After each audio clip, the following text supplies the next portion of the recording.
I don't plan on relying on someone who hasn't even gotten married past 30. Acting all high and mighty with that chump change, I couldn't help but be shocked by the first words directed at me from the woman who was supposed to become my sister in law. My brother, with an even more malicious grin, turned to me.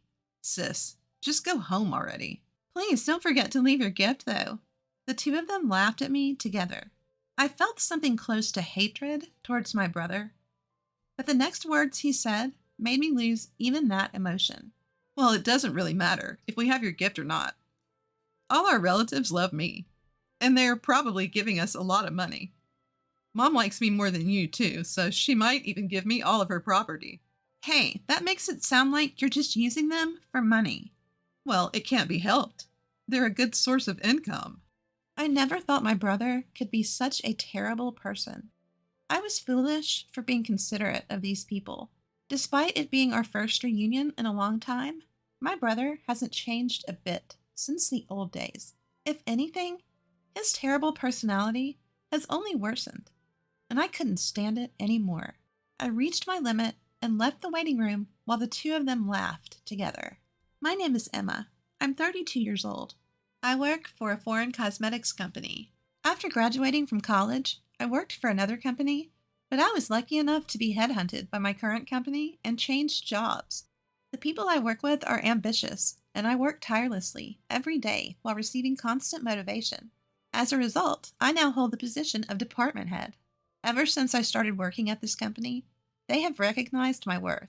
Every day has been enjoyable.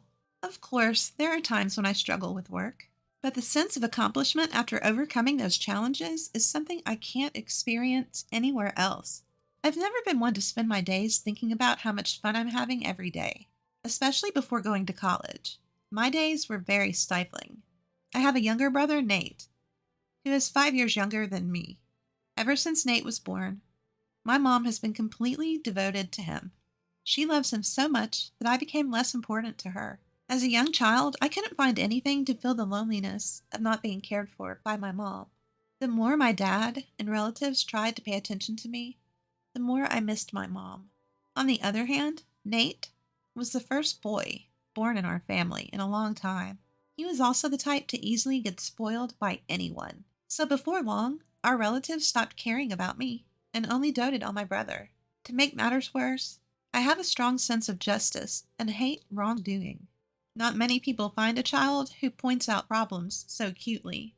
Because of this, I became more and more distant from my relatives. The worst part was Nate's personality. Having been pampered by my mom and relatives, Nate grew into someone who couldn't be satisfied unless he was the center of attention, and knew exactly how to behave to get it. You could say he was skillful and good at getting by in life, but you could also say he was manipulative. I couldn't get along well with such a brother. Nate often got into fights, and my mom always defended him. I started to lose my sense of purpose. Not just my mom, but my relatives also started favoring Nate, and I began to feel uncomfortable whenever our family gathered. Seeing me like this, Nate would say, "Why don't you go to the other room, sis?" He had a smiling face, but he was giving me a look that didn't allow any objections. At that time, Nate was in the first grade of elementary school. If something bothered him, he wouldn't hesitate to lie and make me look like the bad guy. I had long lost my position as the older sister. When my brother said that, I had no choice but to leave. But what hurt more than being treated like an intruder by my brother was the way my mother and relatives acted. When my father noticed I was gone and asked, "Where's Emma?" the relatives just shook their heads, and my mother said, "I don't know." Then Nate jumped in. Speaking of which, the other day, my mother and the relatives listened with great interest to his story, as if I never existed. It was so heartbreaking. Nothing changed, even when I wasn't around. At times like that, only my father's sister, Aunt Ava, worried about me. "Here you are. Don't you want to go back to the others? Or do you not want to?" As I cried quietly, sad and frustrated, my aunt sat down next to me, without me noticing. She gently stroked my back, as I buried my face in her lap. When I couldn't say anything, my aunt began to speak softly. "I kind of understand how you feel, Emma. Maybe it's because I'm an older sister, too. Ever since my brother was born, He was the one who got all the attention. And you know how our relatives are, mostly women, right? So they really spoil the boys. I always thought it was unfair. You too, Aunt Ava? I was surprised. My aunt was always cheerful and in charge at family gatherings, and I never would have thought she felt that way. My aunt smiled gently in response to my question. Yes, when I was a kid. I was so jealous of my brother all the time, but he wasn't very talkative, so he wasn't always the center of attention like Nate. I think you must be feeling much worse than I did. Aunt Ava said this while gently stroking my head. I hadn't had my head patted like this in so long, and I felt a mix of emotions, happiness and embarrassment for letting her see how weak I felt. Our family has strong ties, you know. And Nate is kind of cunning, or maybe he's just good at winning people's hearts. He has that kind of personality, right? Everyone gets easily fooled by him. Really, Aunt Ava? You think that about Nate too? I was surprised again, thinking that no one in the family saw my brother that way. Aunt Ava winked at me, surprised. So don't forget, I'm watching you, Emma. If you want, I can talk to everyone about it. No, it's okay. Just knowing that you're watching me is enough to make me happy. All right, I understand. But if there's anything you want me to hear, I'll listen. You can always rely on me. After that, I looked forward to seeing my aunt at family gatherings. Even now that I've moved away, I still keep in touch with her regularly. The only other contact I have is the occasional email from my father with updates. Since I rarely go home, I don't know much about my family and relatives' current situation, so I never expected to get this kind of news from my father. Nate is getting married. Right now, I don't have a partner. One by one, my friends are getting married, and lately, even my coworkers are in a marriage rush. At a time when I was feeling a bit anxious, I got the unexpected news of my younger brother's wedding. Even though I'm not unhappy with my current life, I felt down. Then Nate contacted me, adding insult to injury. Hey sis, long time no see. I'm getting married, and my fiancée is already pregnant. Don't worry about not being married and showing our parents your grandchild. I've got that covered. But in return, give us at least $10,000 as a gift. It includes the cost of giving birth. Kids are expensive, you know. My already low excitement to celebrate Nate's wedding dropped to zero. Because of his sense of entitlement, I even considered not attending the wedding. But I convinced myself that this was a once-in-a-lifetime family event and decided to accept Nate's request. On the wedding day, after the ceremony, we were led to a family waiting room to prepare for the reception. I reunited with my mom and relatives after a long time had passed without seeing them. Of course, the topic was all about Nate. I tried to accept it since he was the star of the day, but my past memories kept coming back. That day, the gloomy, cloudy sky seemed like it would rain any moment, and my mood got darker and darker. That's when my dad talked to me. Emma, it's been a while. How's work? Oh, Dad, I'm getting by somehow. I see. So would you consider coming back home more often? My dad said that, but I didn't feel like it. Yeah, I'll come back when work calms down. I need to go to the restroom now. I left the family waiting room. I couldn't get out of there fast enough. I thought I had changed a bit, but I see others don't change so easily. As expected, I felt uncomfortable in front of my relatives. I let out a big sigh. At that moment, my phone vibrated. Come to the bride and groom's waiting room right now. It was a message from Nate. What does he want at a time like this? I headed to the bride and groom's waiting room, pondering. Did you bring it? As soon as I arrived, Nate asked me this question. I didn't understand at first, but I realized what he meant from his and his wife's nasty looks. Yeah, I brought the $10,000 gift. Are you satisfied now?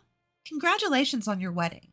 I reluctantly offered my congratulations, even though my heart wasn't in it. But I immediately regretted being considerate.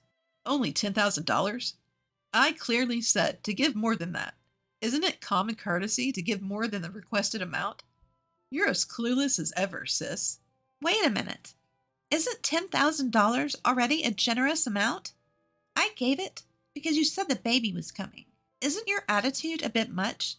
If you choose to act like this, I don't want to be involved with you in the future. As I snapped back, Nate exaggeratedly clicked his tongue. I was really annoyed that despite giving them the $10,000 they asked for, they still complained. As I glared at my brother, his wife standing next to him put her hand on her hip and laughed at me. Don't worry. We don't plan on relying on someone who's still unmarried in her 30s and acting so high and mighty for such a small amount of money. I couldn't help but be shocked by the first words directed at me by the woman who was supposed to be my sister in law. Nate also gave me a malicious grin. Yeah, just take your gift and leave. Make sure you leave the gift money. The two of them laughed at me together. I felt a strong hatred for my brother and his wife, but Nate's next words made me lose that feeling. Well, even without your gift, we'll be fine. All our relatives love me. I'm sure they gave us a lot of money. Mom likes me more than you, too. She might even give me her entire fortune. Wait, that makes it sound like you're just using them for money. Well, it's true. That's why we invited fewer friends and more relatives. I never thought my brother could be such a terrible person. I couldn't help but be shocked by Nate and his wife, who seemed to find it amusing that he viewed our relatives and even our mother like that. I was stupid for worrying about them. I was disgusted by my brother, who hadn't changed at all since we were kids and had only gotten worse. Unable to bear it any longer, I left the bride and groom's waiting room as they continued to laugh. Emma! As soon as I left the waiting room, I heard someone call my name. It was my Aunt Ava. Seeing my aunt, I couldn't help but let my feelings show. Auntie, I can't take it anymore. I'm leaving. When I said that, my aunt showed her anger. I heard what just happened. This is unforgivable. Everyone should know about it. But it's true that everyone likes Nate, right? If I say something, I'm sure no one will believe me. It's not like he's forcing our relatives to give them money, so it's just a matter of me putting up with it. It's fine. I don't think I'll ever see them again anyway. Apparently, my aunt had been worried about me looking uncomfortable in the relatives' waiting room and followed me when I left. After she had heard my conversation with Nate and his wife, my aunt suggested telling everyone. But after seeing the two of them laughing and looking down on our entire family and relatives, I had already given up. However, my aunt was filled with anger, contrary to how I felt. You don't have to put up with it anymore, Emma. I never thought Nate would go this far. There's still time. Let's confront them together and reveal everything. If anyone still supports Nate after that, then they can be their source of money or whatever else they want. Encouraged by my aunt's words, I decided to face the situation and returned to the family room with her. Surprisingly, my mother's brother, Uncle John, believed my story right away. Actually, there have been some bad rumors about him at the company. I didn't want to doubt my nephew, and I thought it was natural for the business to have some bad times. But after hearing Emma's story, it all makes sense. I guess I was only considered valuable as long as I was paying him. Uncle John runs a company, and Nate works there. It seems Nate has been taking advantage of his position as the president's nephew and doing whatever he pleases.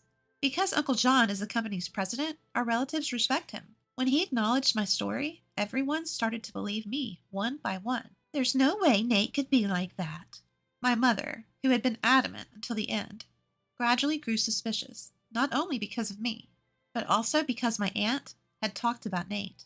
My mother, who had been asked for hundreds of thousands of dollars for wedding and childbirth expenses, seemed to have her doubts and eventually accepted our story.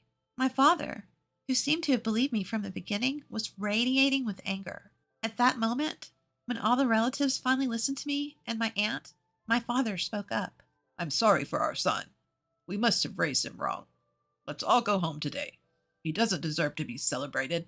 With those words from my father, my mother and all the relatives decided not to attend the wedding reception. My parents hurriedly left the family room to explain the situation to the other guests. As we waited at the shuttle bus stop, the people who were supposed to attend the wedding started to arrive. At the end of the crowd, I could see my parents. My father gave me a strong nod when he saw me. I'm sure all the guests had decided not to attend. Thank you for believing in me. I tried to convey that to my father.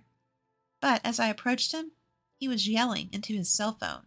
Who would celebrate someone like you, who repays kindness with malice? The person on the phone must be Nate. It was the first time I had seen my father so openly angry. I heard from Aunt Ava. Nate, it seems you've been calling our family and relatives a bunch of gold diggers. How could you say that after all they've done for you? We have no intention of celebrating you anymore. We're going home today. My father hung up the phone and apologized to me for all the hard times I had gone through. As soon as we got on the bus, Nate called me. Emma and Aunt Ava turned everyone against us and spread rumors. Now nobody's left at the venue.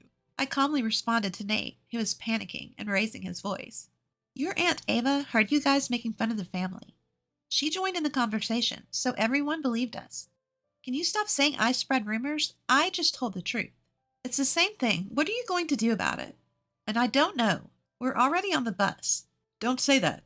Are all of them on the bus too? If so, please convince him to come back with you. At first, Nate was confident, but now his voice sounds like he's about to cry, realizing the situation is bad. But I didn't feel like forgiving him at all. You just want the gift money, don't you? That's not my intention. Either way, we're not coming back, so goodbye. I'll cut ties with you after this. Wait, sis. I heard my brother's desperate voice from the phone, but I hung up without caring. After that, cell phones started ringing, one after another on the bus. It must have been my brother and his wife calling, but no one answered the calls from someone who saw their family and relatives as cash cows. In the end, my brother and his wife couldn't get any gift money from the attendees, not just me, our parents and relatives. They seemed to have planned to pay for the wedding with the gift money and ended up in a lot of debt. Not only me, but our parents and relatives were contacted for help, but no one was willing to help Nate anymore. On top of that, they lost contact with the few friends they had invited. The punishment for my brother was far from over. Our uncle fired Nate. He probably couldn't bring himself to defend my brother, who had been performing poorly and had a bad reputation. His wife had already quit her job for marriage, and even though they were in debt, I'm pregnant. She didn't seem to want to work. In the end, they had no money, constant fights, and decided to divorce before the baby was born. After giving birth, his wife tried to make money working at night, but her bad personality held her back, and she could barely pay off the debt. My brother couldn't find another job and got stuck in a cycle of borrowing more money to pay off his debts. He seemed to have come back home for help several times, but both our father and mother rejected him. On the other hand, I've been going back to my parents' house more often since Nate's wedding. I've been attending family gatherings, and I don't feel uncomfortable anymore. As a result, I feel like I have more room in my heart and can see things from a much broader perspective. I've become more flexible in dealing with work accidents and requests, and my colleagues, subordinates, and bosses have praised the change in atmosphere. And just the other day, I was invited to dinner by a salesperson from a company we've been dealing with for a while. I feel a little excited about the long-awaited signs of spring.